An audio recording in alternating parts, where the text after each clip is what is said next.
한때는 세계가 기적이라 불렀던 한국 경제. 그런데 지금은 세계가 추락의 기적이라 할 만큼 빠르게 무너지고 있습니다. 위기라는데 무슨 위기냐? 아직 이렇게 말하는 분들도 많습니다. 하지만 지금 우리가 겪는 건 단순한 위기가 아니라 절대 위기입니다. 단기적으로도 장기적으로도 수치가 보여주고 있습니다. 올해 한국 경제 성장률 전망 0.8%. 지난해 2.0% 이미 절반 이하로 추락. 한국은행 KDI 전망 잠재 GDP 성장률이 2023년 2.0%, 2024년 1.8%. 단기뿐만 아니라 장기적으로 2030년대 중반엔 1% 미만, 2040년대엔 0%대. 잠재 성장률이 매년 0.1%씩 줄어드는 나라 전 세계 어디에도 없다. 단순 경기 사이클 문제가 아니라 구조적 추락. 이후 투자 위축, 수출 악화, 고령화, 인구 감소, 생산성 둔화. 한때 연 14% 성장하던 나라, 지금은 성장률 0%대로 추락하고 있습니다. 대한민국 지금은 단순한 위기가 아니라 절대 위기입니다. 1970년대만 해도 GDP 성장률은 1015%. 하지만 정권을 막론하고 꾸준히 추락. IMF, 글로벌 금융위기, 코로나 같은 급성 위기가 아니라 지금은 체력이 서서히 고갈되는 구조적 추락. 그래도 우리는 버블이 안 터졌으니 괜찮지 않냐? 더 위험합니다. 일본은 버블 붕괴 플라자 합의 이후 급격한 엔화 절상, 유동성 공급 버블 폭발. 우리는 이미 심각한 자산 버블 상태, 단지 억지로 붙잡고 있는 상황. 경제지표 잠재 성장률 1970년대 두 자릿수 지금은 1%대. 장기 전망 2030년대 중반엔 1% 미만, 2040년대엔 0%대 진입. 문제는 급성 위기가 아니라 서서히 끓는 냄비 속 개구리 현상. 갑자기 터지면 대책이라도 세우지만 지금은 점점 수렁에 빠지는 구조. 정부와 정치권은 응급 처방만 반복 링거만 맞고 기력만 회복하는 격. 그러나 근본적 체력은 점점 악화 중. 일본이 무너질 때 가계부채는 GDP의 68%였습니다. 그런데 한국은 이미 100%를 넘어섰습니다. 더 위험하지 않겠습니까? 지금 한국의 인구 고령화율 20% 돌파, 일본 버블 붕괴 시점에 12%보다 훨씬 심각. 가계부채 한국 100% vs 일본 당시 68%. 자산이 부동산에 몰리며 기업 투자 여력 고갈. 경제 기적의 나라 한국, 지금은 추락의 기적을 쓰고 있습니다. 한국의 잠재 성장률 1970년대 1015%, 지금은 1%대, 곧 0%대 진입 전망. 일본보다 더 빠른 추락 속도. 주식시장은 저평가, 기업들은 자금 조달 불능, 미래 먹거리 투자 위축. 부동산 버블과 가계부채가 저출산 고령화 성장 둔화의 근본 원인. 부동산 쏠림, 가계부채 급증, 청년층 주거비 부담, 출산율 악화. 정부의 응급 처방 부동산 규제, 세제 개편은 근본 해결이 아님. 버블은 터져야 제대로 깨닫는다는 말이 현실적일 수도 있음. 집값은 그대로인데 거래만 줄었다? 이게 안정일까요? 아니면 잠시 꺼진 불씨일까요? 해마다 발표되는 세제 개편안, 경제 전체의 방향을 결정하는 시그널. 그런데 올해는 가장 중요한 부동산 세제를 아예 건드리지 않았다. 집값은 여전히 높고 공급 대책은 공공임대 발표뿐 실질적 성과 없음. 그래서 시장은 대책 없다는 신호를 받아들인 것. 627 가계부채 관리 방안, 사실상 응급 처방. 집값이 떨어진 게 아니라 거래만 위축된 상태. 세제 개편 핵심 포인트. 배당 확대 유도 조건 너무 복잡. 양도소득세 대주주 기준 50억-10억으로 원상복귀. 배당 혜택 복잡한 조건, 기업 입장에서 실효성 낮음. 양도세 기준 정권 따라 10억, 50억 오락가락, 투자자 불신 심화. 부동산 세제 건드리지 않음, 근본적 해결책 부재. 강남에 50억 아파트를 가진 사람은 세금 거의 없는데 주식 10억 가진 사람은 대주주라 과세 대상? 이게 정상일까요? 세제 개편이 경제의 방향을 결정하는 나침반인데 부동산은 세제 손도 안 대고 주식은 과세 강화. 결과적으로 집에 투자하면 세금 덜 낸다는 신호를 주는 셈. 이게 과연 바른 방향일까? 주식 양도세 대주주 기준 50억-10억으로 복귀.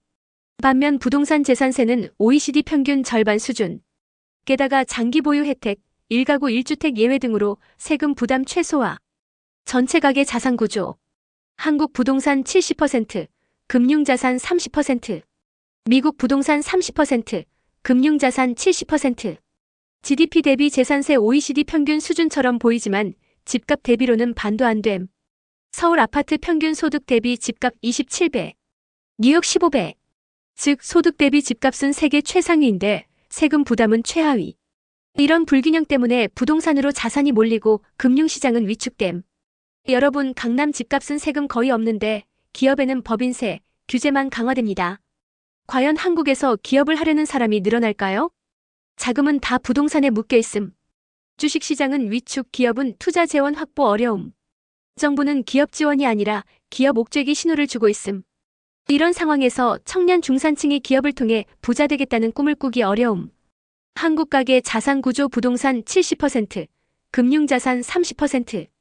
기업인조차도 공장 팔아 강남집 사는 게 이익이라는 인식 확산. 현 정부 정책. 부동산 세제는 건드리지 않음. 법인세 인상 2,425% 논의.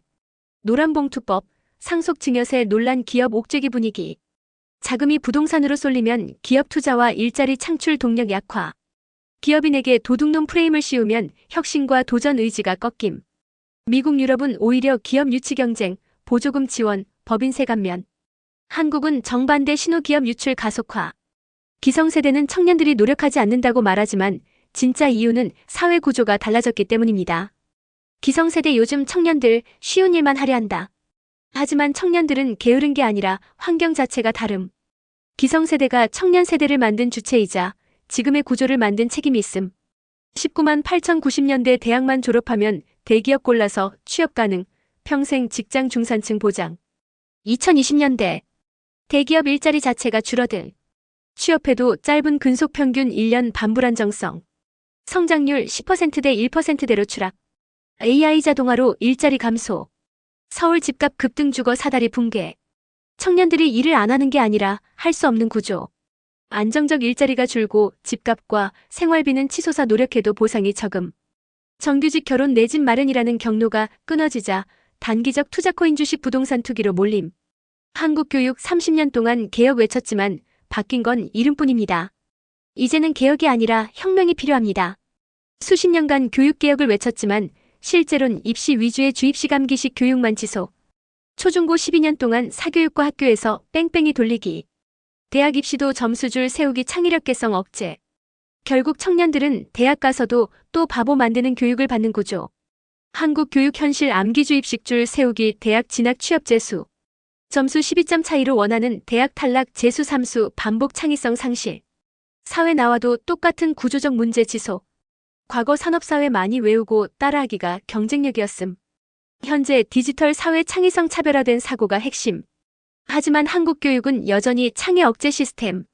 따라서 교육개혁이 아니라 교육혁명이 필요. 서울대만 10개 만든다고 교육이 바뀔까요? 아닙니다. 한국 교육은 지금 혁명적 리셋이 필요합니다. 정부는 서울대 같은 국립대 10개 만들겠다는 계획 제시. 하지만 단순히 예산을 쏟아붓는다고 서울대가 되지 않음. 이유. 대학 자체 경쟁력은 돈만으로 안 생김. 우수 교수 학생은 지방으로 쉽게 이동하지 않음. 따라서 지금 방식은 실패할 수밖에 없는 접근. 사립대 완전 자율화. 정부 간섭행정 통제 재정 지원 최소화. 대신 글로벌 경쟁 체제로 한국판 하버드 스탠퍼드 등장 가능.